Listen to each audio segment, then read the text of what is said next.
your favorite team probably isn't gonna win it. What might happen? Well, this is a repeat statement that I've said, but I said that I don't believe that the Chiefs are going to make the playoffs.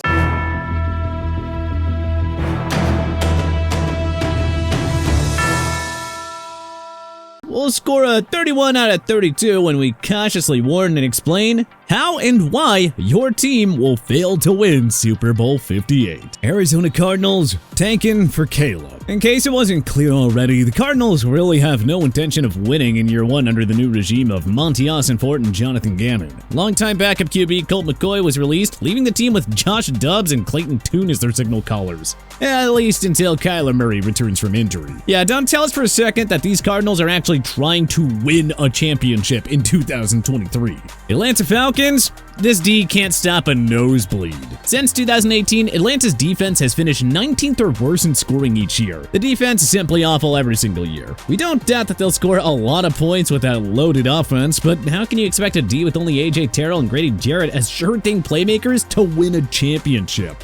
Baltimore Ravens, no pass rush. The Ravens opted not to bring back veteran Justin Houston, who led the team with 9.5 sacks last year. And as much as we love this team's secondary, can someone tell us who in this front seven is going to take over games by getting to the QB? Literally, no one. Buffalo Bills. It's the Bills.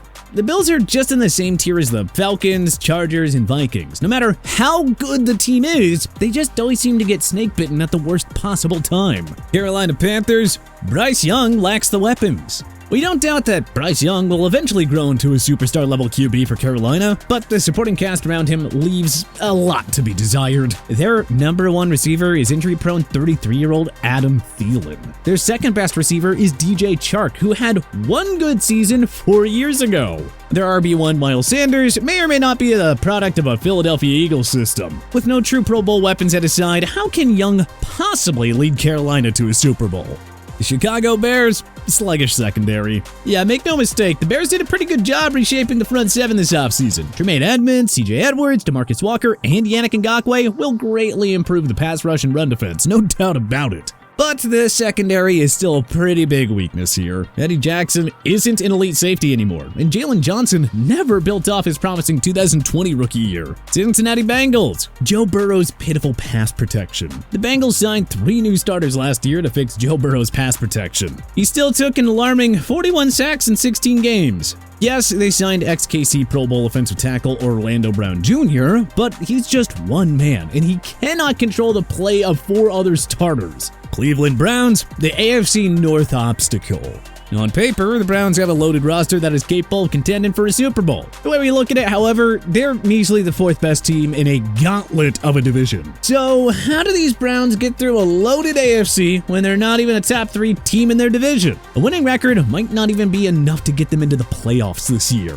Dallas Cowboys, the 49ers roadblock. Dallas looked like a bona fide contender entering the previous 2 postseasons. But their high-powered offense was smothered by the 49ers D in the 2021 wildcard round and last season's divisional round. The Cowboys are loaded on paper and should again push for 12-plus wins, but it's hard to see them representing the NFC in the Super Bowl as long as their struggles against Kyle Shanahan's 49ers continue. Denver Broncos, MAHOMES mayhem. Yeah, the Broncos haven't beaten the Chiefs since week 2 of the 2015 season. Patrick Mahomes is literally 11-0 against Denver in his career. I don't really think you need to know much more. Detroit Lions, leaky pass defense. The Lions have the makings to be a top-flight scoring offense, but we're concerned about that secondary. This team allowed the most yards a year ago, finished 28th in scoring, and ranked 30th against the pass.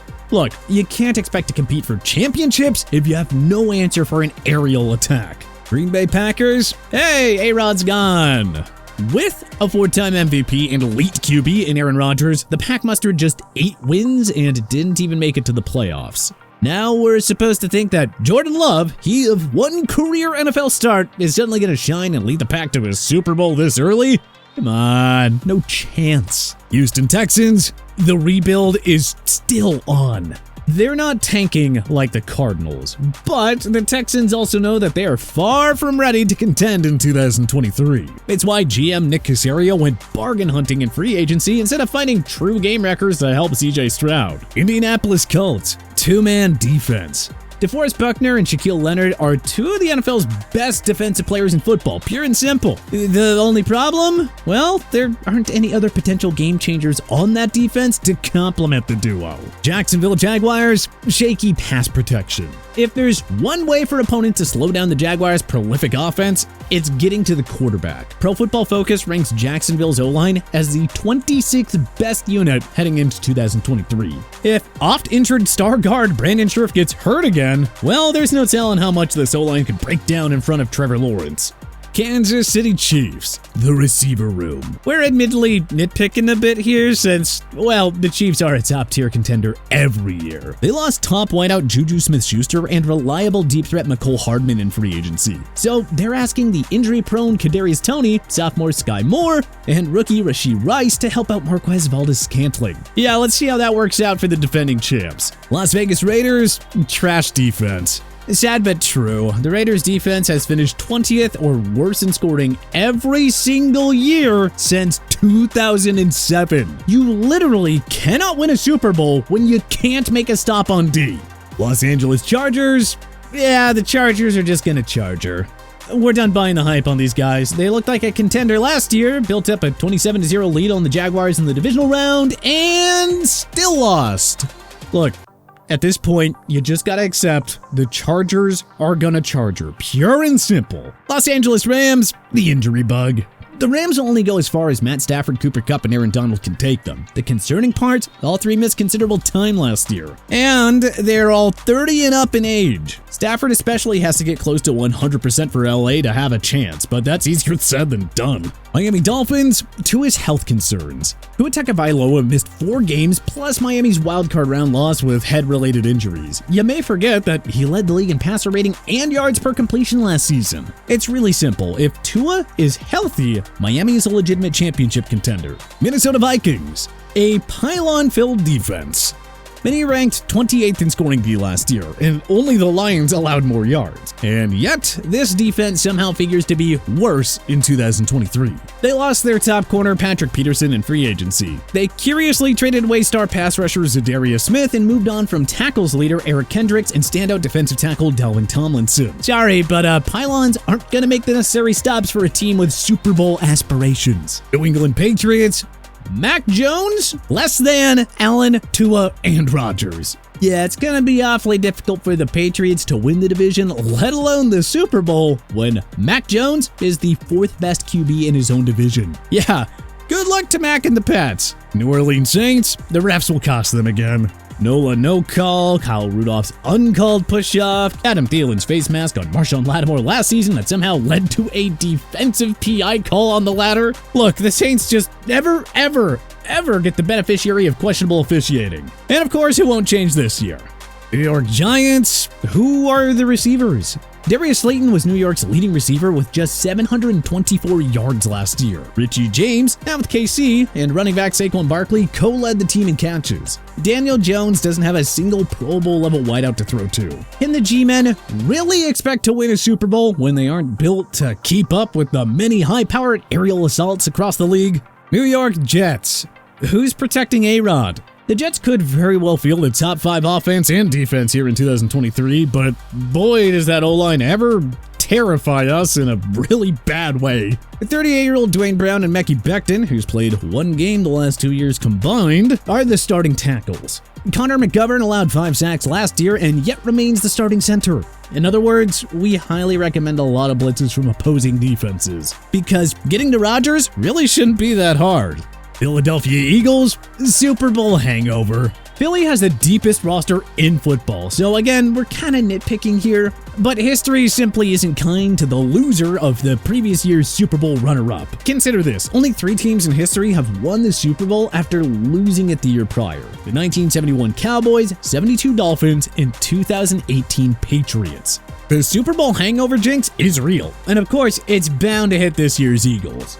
Pittsburgh Steelers, Pickett's paltry pass protection. Good luck winning with an O-line whose projected starting 5 features rookie Broderick Jones, newcomer Isaac Sumalo, and 3 guys who garnered 2022 PFF grades in the 60s. Not looking good. San Francisco 49ers, QB injury concerns.